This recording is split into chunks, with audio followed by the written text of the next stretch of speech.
देशभरात फेमस असलेला रामेश्वर कॅफे, त्या कॅफेची एक ब्रांच जी आहे काही महिन्यापूर्वी पुण्यातील विमाननगर परिसरामध्ये ओपन झाली होती आणि तो दिवस होता त्या दिवशी रामेश्वरम कॅफे चर्चेत होता, म्हणजे 19 डिसेंबर ज्या दिवशी ओपनिंग होती या कॅफेची.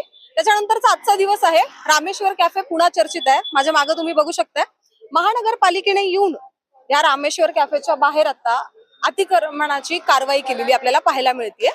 जसं आपल्या सगळ्यांना माहितीये, कॅफेची जी जागा होती ती ही जी आपल्याला मागे बिल्डिंग दिसते किंवा ही जी वॉल दिसतात तिथपर्यंत होती. ही पुढची जी जागा आहे ती महानगरपालिकेची होती आणि ही गोष्ट या रामेश्वर कॅफेवाल्यांना माहिती होती. तरी सुद्धा याच्या पुढे बांधकाम करण्यात आलं होतं पुढे, किंवा त्यांना लेवलिंग करण्यात आली होती आणि त्यानंतर जे कोणी नागरिक किंवा जे काही कस्टमर्स इथे येत होते त्यांना बाहेर चेअर्स आणि टेबल लावून इथं त्यांना खायची परमिशन दिली होती.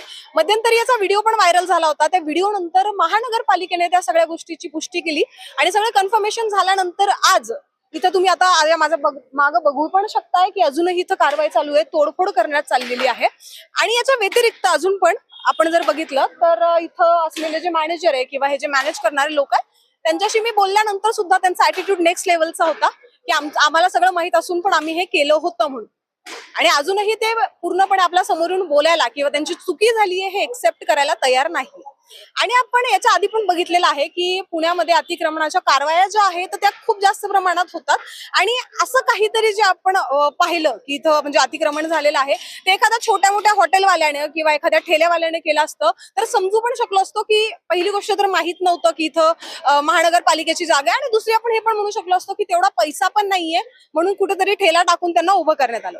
पण रामेश्वर कॅफे हे ब्रँड याला हे माहित नसावं हे सगळ्यात जास्त आपल्याला आता इथं पाहायला भेटलं तर सगळ्यात जास्त प्रश्नचिन्ह या सगळ्या गोष्टीवर निर्माण झालेला आहे की रामेश्वरम कॅफेला ह्या सगळ्या बेसिक गोष्टी ज्या आहे महानगरपालिकेच्या ह्या माहित नव्हत्या का.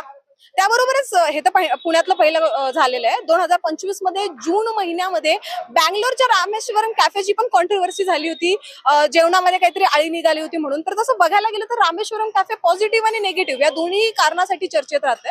आता 2 दिवस म्हणजे आता ते 2 दिवस आहेत. आपण असं बघू की 19 डिसेंबरचं ओपनिंग रामेश्वरम कॅफेचं, त्या दिवशी पण इथं गर्दी होती, आजही इथं गर्दी झालेली आहे.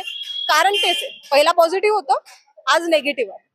आता महानगरपालिका त्याची कारवाई तर नक्कीच करते आणि महानगरपालिकेकडून असाही संदेश देण्यात आलेला आहे की कोणताही कॅफे रेस्टॉरंट ब्रँड असो किंवा नसो, जर त्या चुकीच्या पद्धतीने किंवा अनधिकृत असेल तर त्याच्यावर अतिक्रमण कारवाई ही होणारच. आता या घटनेवर तुम्हाला काय वाटतंय आम्हाला कमेंट करून नक्कीच कळवा आणि पाहत राहा न्यूज डॉट्स. मी मृदुला नारळ.